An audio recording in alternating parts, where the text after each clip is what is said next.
Surgery to treat distal radius fracture is typically performed through an incision over the volar aspect of your wrist, where you feel your pulse.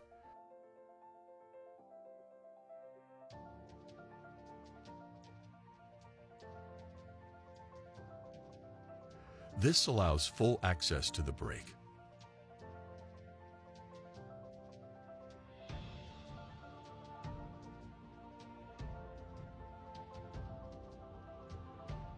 The pieces are put together and held in place with one or more plates and screws.